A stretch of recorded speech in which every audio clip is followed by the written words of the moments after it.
Em 15 de novembro de 1966, dois casais recém-casados, Roger e Linda Scarberry, e Steve e Mary Malek, dirigiam pela rodovia 62, perto de Point Pleasant, nos Estados Unidos. Passavam por uma área da estrada próxima a uma fábrica de munição de artilharia, quando de repente avistaram algo parado no meio da estrada. Parecia um homem com asas largas de pé no meio do asfalto. Steve relatou que a criatura tinha aproximadamente 2 metros e possuía uma asa de 3 metros de envergadura, e em seu rosto só era possível ver olhos vermelhos brilhantes. Linda disse que ela não conseguia ver uma cabeça ou braços, mas também viu os olhos vermelhos com clareza. Quando a luz do carro iluminou a criatura, ela tentou escapar da luz e saiu voando do caminho. Aterrorizados, os jovens aceleraram para escapar o mais rápido possível daquela criatura. Porém, um tempo depois, na estrada, avistaram a criatura novamente. Mas dessa vez, ela estava atrás do carro. Voava os perseguindo pela estrada. As testemunhas dizem que estavam em uma velocidade de 160 km por hora, e mesmo assim não conseguiam se distanciar da criatura. Naquele mesmo dia e nas próximas semanas, a cidade de Point Pleasant seria o foco de centenas de relatos de encontros com uma criatura alada que seria chamada de Mothman, ou o Homem-Mariposa.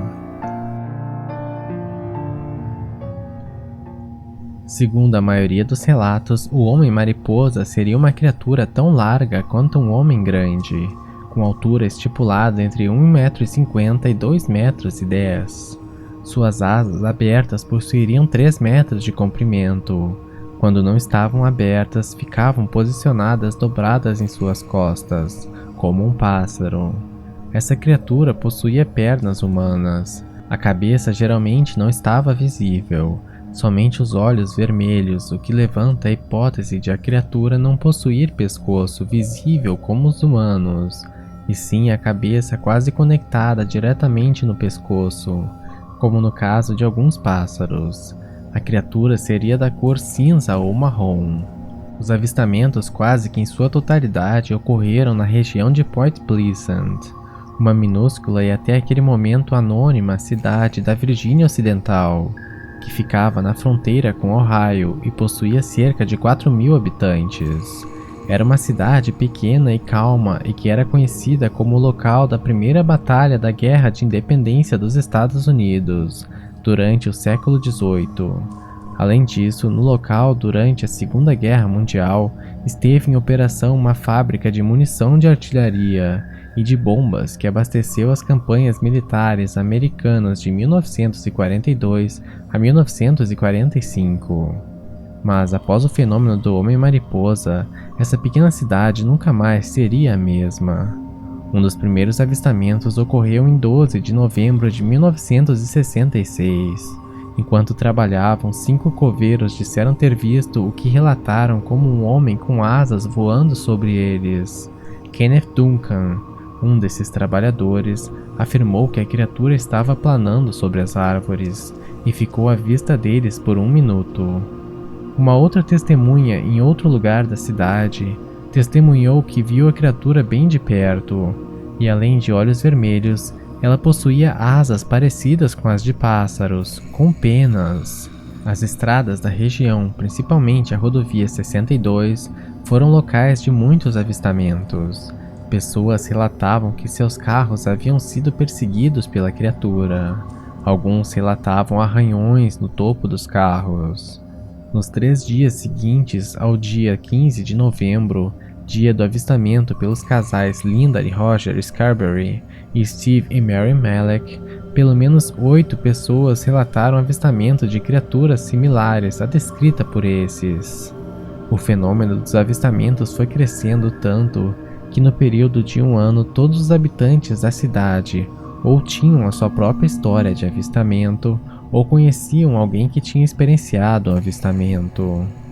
No dia 16 de novembro, um jornalista apelidou a criatura de Mothman, ou Homem-Mariposa, por causa do personagem Mariposa Assassina, supervilão das histórias em quadrinhos do Batman, e o nome, mesmo não sendo o que mais se adequava à descrição da criatura avistada, acabou sendo o que mais se espalhou.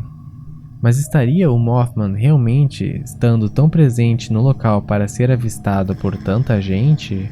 Ou seria uma farsa elaborada, ou até mesmo pessoas confundindo algo real com uma criatura imaginária?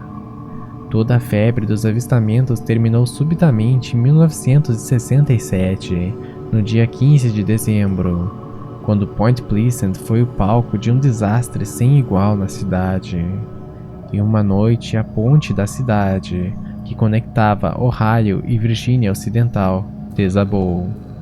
13 carros e caminhões caíram na água, e das 64 pessoas que caíram no rio, 46 morreram. Após essa tragédia, as histórias do Homem-Mariposa deixaram de fazer parte do dia a dia da cidade. Mesmo assim, algumas pessoas ainda afirmaram ter visto o Homem-Mariposa sobre a ponte, alguns dias antes do desastre, o que criou um mistério extra sobre a criatura. Estaria o Homem-Mariposa avisando as pessoas sobre o desastre iminente? Ou seria ele o responsável pelo desastre? Nesse momento é onde se encontra a fronteira entre as histórias e os mitos, pois em 2002 foi lançado o filme A Última Profecia, que exibia toda uma nova teorização sobre o Homem-Mariposa, baseada no livro de mesmo nome de John Keel. Nesse filme, o Homem-Mariposa estaria presente em locais de desastres ao redor do mundo, como em Chernobyl. No entanto, toda a história do livro e filme não passam de invenção do autor, e não existem relatos de avistamentos dessa criatura nesses locais antes do lançamento do livro. Mas quanto aos avistamentos, o que seria o Homem-Mariposa e o que teria feito os avistamentos pararem? Alguns levantaram na época a possibilidade do Homem-Mariposa ser um objeto da maldição de Cornstalk, um líder indígena que lutou contra as tropas americanas em 1774 e que teria amaldiçoado a cidade, e o Homem-Mariposa não seria nada mais do que o realizador de sua vingança. No entanto, foi descoberta que o trecho da história em que essa figura histórica lança a maldição, enquanto está à beira da morte, nunca existiu, e sim foi adicionado a uma peça histórica numa apresentação teatral de uma escola da cidade de Point Pleasant, para tornar a peça mais dramática. Outras pessoas com o tempo tentaram trazer outras teorias para explicar as aparições, indo além de simplesmente dizer que seria histeria em massa ou farsas. Um professor na época sugeriu que o Homem-Mariposa poderia ser um Grow canadense, uma ave que pode chegar a 1,90 m de envergadura e de 90 a 120 centímetros de altura. Além disso, possui manchas grandes vermelhas ao redor dos olhos, o que poderia ser o que as pessoas relatavam como olhos vermelhos brilhantes. Às vezes, esse animal, que não habita naturalmente na região, vem para os arredores de Point Pleasant. Ainda nessa linha, Brenda Knight, uma irmã de uma das testemunhas do dia 15 de novembro, disse que muitos achavam, já na época dos avistamentos, que seria um Grow canadense mutante, por causa das toxinas despejadas por militares no pântano ao redor da cidade durante muito tempo, já que na região houve uma fábrica que produziu materiais de bombas usadas de 1942 a 1945, e o material teria sido despejado de forma irresponsável no meio ambiente da região. Como se sabe hoje que ocorreu nos Estados Unidos, inclusive com resíduos radioativos, despejados em rios e aterros de lixo comuns, trazendo graves consequências para o meio ambiente e para as populações locais. Inclusive, em 1981, um material chamado de água vermelha foi encontrada na região e provou que efetivamente houve contaminação. A água vermelha é uma mistura de água fria com uma mistura usada para enxaguar o TNT que era produzido no local. O TNT, um tipo de bomba que é usada até hoje, foi largamente usada durante a Segunda Guerra Mundial. Outras possibilidades levantadas por outras pessoas eram de que seriam corujas, pois várias corujas dessa região possuem, além do tamanho gigantesco, uma película sob a retina dos olhos, que faz com que à noite os olhos pareçam vermelho brilhante quando iluminados. A principal dessas seria a coruja de listras. Uma terceira opção seria o urubu de cabeça vermelha, uma ave gigantesca da região que possui envergadura de 2 metros, algo parecido com o que era relatado ao homem-mariposa, mas uma altura de 80 centímetros, muito abaixo dos 2 metros que era relatado. No dia 26 de novembro de 1966, Martin Schock e Eric Tilton avistaram 4 grandes pássaros por várias horas durante o dia, enquanto eles voavam ao redor de árvores em Lowell, Ohio, a cerca de 1h30 de carro de Point Pleasant. Eles possuíam de 1,2 a 1,5 metros de altura, envergadura das asas de 3 metros. A pelagem desses era cor de carvão na frente, e suas costas marrom escuro com manchas claras. As cabeças eram vermelhas. Esses animais, embora ainda não identificados, batem quase que perfeitamente com as principais descrições do Homem-Mariposa. Ainda hoje, mais de 50 anos depois desses avistamentos, ainda permanece um mistério o que aconteceu em Point Pleasant em quase um ano de avistamentos, e que terminou com o desastre do desabamento da ponte. Será que era um animal normal que foi confundido? Talvez algum animal que não fosse comum para aquela região. Seria algum tipo de mutação em aves da região? Talvez algo que tenha mudado um pouco a forma corporal, deixando-as com aparência mais humana?